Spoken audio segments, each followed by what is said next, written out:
Now, obviously, it's a tale of two halves. In the first half, to be honest with you, that's kind of the way you draw it up for us, methodically doing some things, moving the football, taking care of the football, eliminating big plays other than one defensively. And I think that was, the idea of the way we want to be able to play right now and where we are, and the complementary idea of what football's got to look like for us, as we continue to drive and push, in these last few weeks. The second half was not that.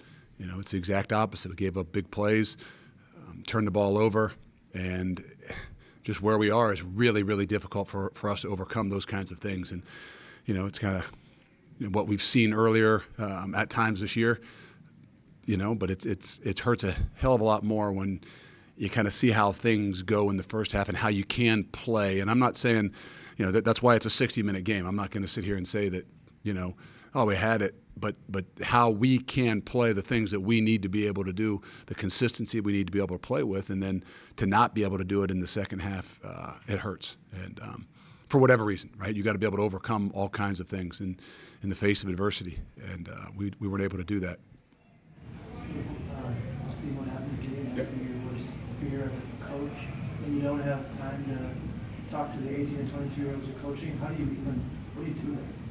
I mean, I've been in those situations before. I think we felt like he was going to be okay, and just kind of remind them that that Gideon's going to be fine, and not that we know everything at that point in time, but you got to just kind of reassure them of those things in the moment. And I think we did get a little bit of news back that we feel like it's good. I mean that he's still being obviously evaluated in a lot of ways, but they feel good about where he is and having feeling and things like that. But it's one of those things that's difficult. And, but that's where you've got to be able, it's a part of the game, unfortunately. And every team's got to be able to have to go through it, and I'm not using that. That's not one of those things that, cost us. I really don't. Sometimes I think it can be a rallying point that, guys, want to pull together. And a guy like Gideon's, as he's being carted off, is saying, "I'm sorry, guys, I'm sorry." And sometimes that can be a motivator. But when you're playing a great team, it's you got to find other ways.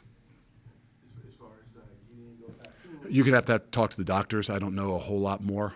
I just know that he had feeling, and he was back. I think he's still being in a scanner, but we'd have the doctors try to come up and give you some more insight.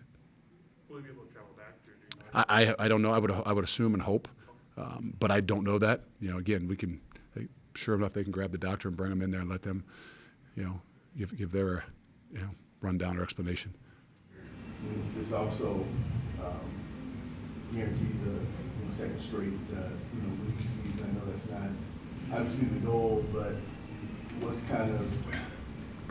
how do you process that part of the season?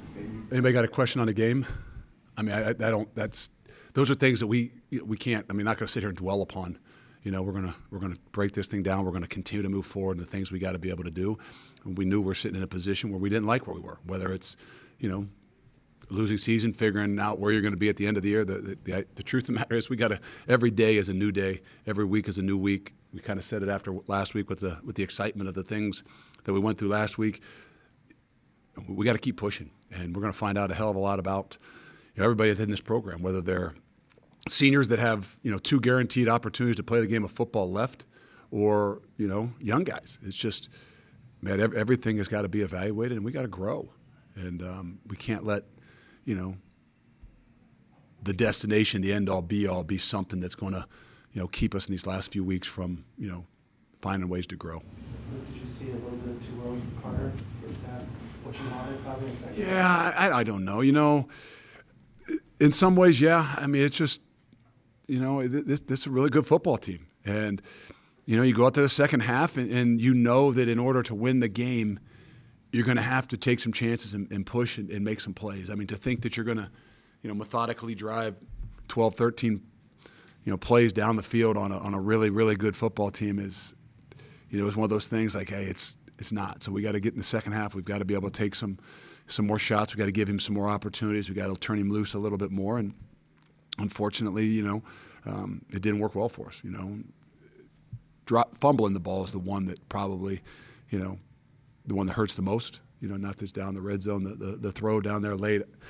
Yeah, it's frustrating, but you're in a position like everybody'd be upset if we weren't trying to take some shots down the field, if we weren't calling our timeouts, and so you get to that moment where, man, we've got to find out what this kid can do and give him some opportunities to play a little bit more, and that's kind of what we felt like we had to be able to do.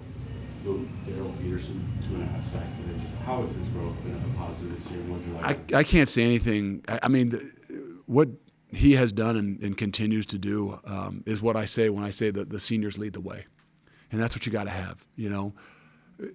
After last year, we asked him to kind of play a different position to grow, to get a little bit bigger, to really challenge him to be disciplined in a lot of the things that he did as a football player. I mean, he's a disciplined kid, but like just in the general discipline of playing a game of football. And I am as proud of DP as anybody on this football team. Just that, not because he had 2.5 sacks. He made a mistake a couple weeks ago and got ejected, and came back in the second half and played really, really well. But his growth as a football player is what I'm incredibly proud of. We were talking about explosives a little bit ago, and that's something that's been kind of a year-long thing. Did you feel like in the second half you called enough of them, or how do you kind of balance called enough offensively? Yeah. Well, I mean, every play's drawn to think you can have an explosive on it. There's a balance between putting Carter in a tough situation and a bad situation, and then giving him opportunities to take some shots. And so yeah, it's tough. There's a balance there. You're playing the emotions of the game and where the game is, and all those things kind of factor in. And even the first third quarter where you got the win, you don't have the win. I mean, those everything that goes into the way you're calling the game. And it wasn't like we said, hey, this is the opportunity. Now we got to take some shots. But you just know in the second half that this is a really good football team, that highest scoring whatever team right now, and you knew they were going to come out the second half and have a chance to put some points up. So we knew we was going to have to be a little bit more aggressive. As far as up front, you kind of talk about the tail that you have.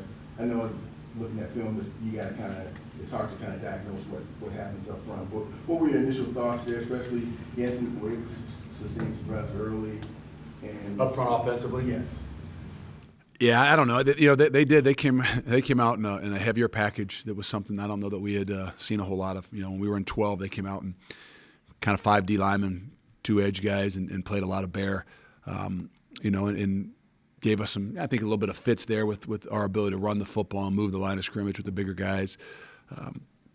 I thought we were going to make some adjustments second half. I don't know that there's a whole lot that loosened up there, but that's where that balance is, right? I mean, like, giving up negative yardage plays, which is what they were really good at defensively, is creating negative yardage plays, was something that going in the game, even more so than taking shots, it was about staying out of those negative yardage plays so we could somewhat stay on rhythm, even if it's 2nd and 8, 2nd and 7, 3rd and 4, as opposed to being 2nd, 12, and 13. And I thought that's what we did a pretty good job of, at least on first down. Second down, I think that's where we maybe put ourselves in a tougher situation. But all in all, on both sides of the ball, I think that we had to win the line of scrimmage in order to have a chance to win the game. And I think when it comes down to it, probably didn't happen.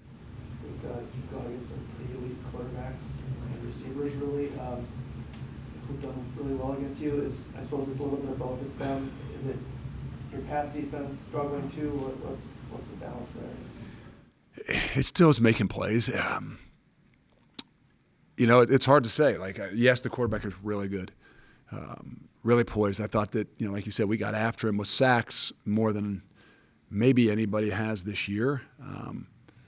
But it's the big shots down the field that really kind of that hurt us. And we had to play some man coverage. We kind of knew that, and I think probably some of those plays were that we gave up were in man coverage, and that's an area where we got to get a hell of a lot better at.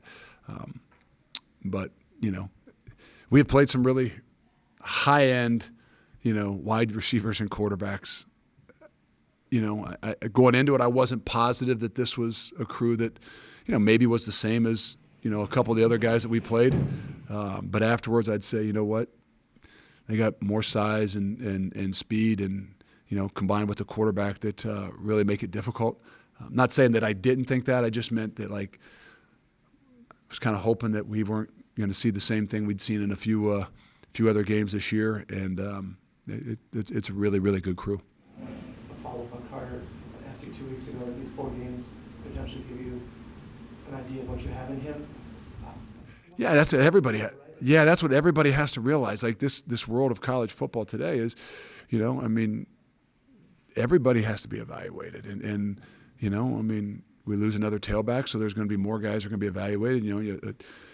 Davis goes down and twists an ankle, and another freshman lineman has to go in, and I mean that's what we got to continue to do. And it's not just their play. We all know that in this league, it's difficult on freshmen, whether they're redshirt freshmen or true freshmen. But what you can't teach is an attitude. You can't. It's really tough to teach an attitude and a competitive spirit that no matter what, when you get opportunities, you got to be able to see. And you want to, the thing I'd say about Carter, like I said, I don't know that the moment was too big. It wasn't like you could look in his eyes and be worried. That wasn't it. That's not it. And so that, that's a really good thing. But we got to continue to grow and see what we can do these last few weeks.